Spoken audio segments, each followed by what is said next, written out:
You are at Late Rant, where I rant about whatever my $15 a month plus patrons want me to rant about. You can get one of these by being one of those. This one's for Jens Bauman, who says, rant about the insane prices of Blu-ray discs, etc. if you buy them directly from Japan. Why is stuff so insanely expensive there? Is there a way to get stuff directly from Japan at less than insane prices? The only way to get an anime on DVDs at halfway affordable prices back at the end of the 90s was to wait for the series to get picked up by a Western company, still a lot of money though, or to get Hong Kong copies with barely understandable English subs. Is that still the case today, or am I missing a cheaper way? I know streaming is the way to go, but for my favorite series, it's nice to have something physical on the shelf. Here's the thing. If you don't pay that much, they're not going to make any money. Anime doesn't reach that many people, and making it cheaper won't make it reach more people. Streaming, because it is free and very accessible, has allowed some anime to reach more people, and people who work for streaming sites and who are shilling for that will tell you that anime is biggest it's ever been, that it's making way more money. And sure, I would say even obscure shows are getting more attention because of streaming, and especially because of all the prevalence of charts and people like me talking about those shows.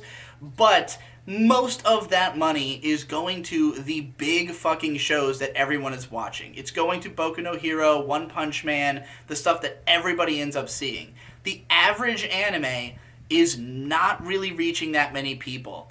And so in order for it to make back its budget, which, you know, we're talking about a fully staffed animated series, it has to make a considerable amount of money, and it's not going to make that without charging a certain amount.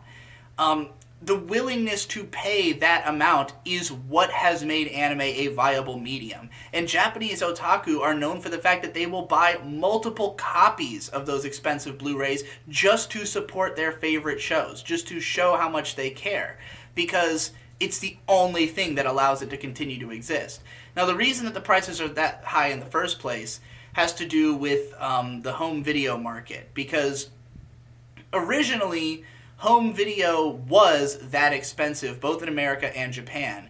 But in America, what happened is we had the video rental boom in the 90s, where, you know, stores like Blockbuster would pay the $70 for a VHS to buy it from the original distributor, and then they would make that money back by renting it out to people, you know, over the course of a long period of time. And so, you know, they keep collecting $5 here, $5 there. People got used to the idea that they only had to pay $5 to see a movie, then they take it back. And so in order to compete with those stores, because ultimately if you sell, let's say a brand new movie like Avengers comes out, right? If you sell a $170 DVD to Blockbuster and then Blockbuster rents it to 100 people, well, you're out a lot more money than you would be if you sold it for $20 to those same 100 people.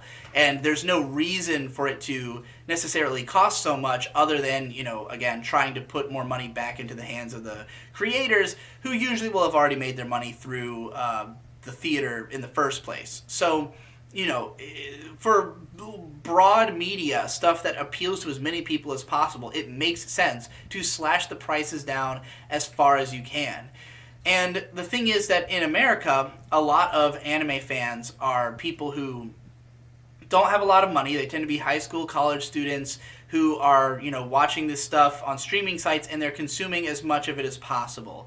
So they're looking at it like, I can't afford to buy these extremely expensive DVDs and Blu-rays. For a Japanese otaku, it's more like, this is the only media that they are consuming, and whichever shows they are the most dedicated to, they will just spend all of their money on.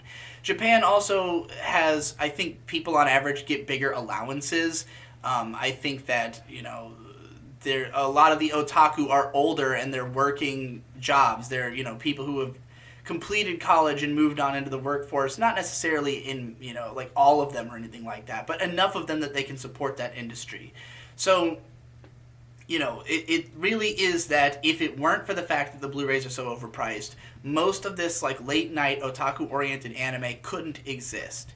And you know, if you are somebody who's into that incredibly niche stuff, like, you kind of have to be willing to pay that amount in order to keep it alive. But I think that a lot of Western anime fans are just into a much broader swath of anime. They're looking at it like as all categorically the same, as opposed to being different stuff. Like an American anime fan might go ahead and buy One Piece on DVD and then also buy, some obscure show on DVD. Whereas in Japan, I doubt that any otaku is going out and buying One Piece, because you don't need to support One Piece. It's already, well supported by the incredibly massive industry surrounding it. So, yeah, that's why the stuff is so expensive, and it honestly did a lot of damage to the West, to the Japanese industry, to have to sell things to the West, because Japanese people will sometimes reverse import, like, they'll import American DVDs because they have the Japanese audio tracks on them, because they're so much cheaper, and it, weakens the industry from there.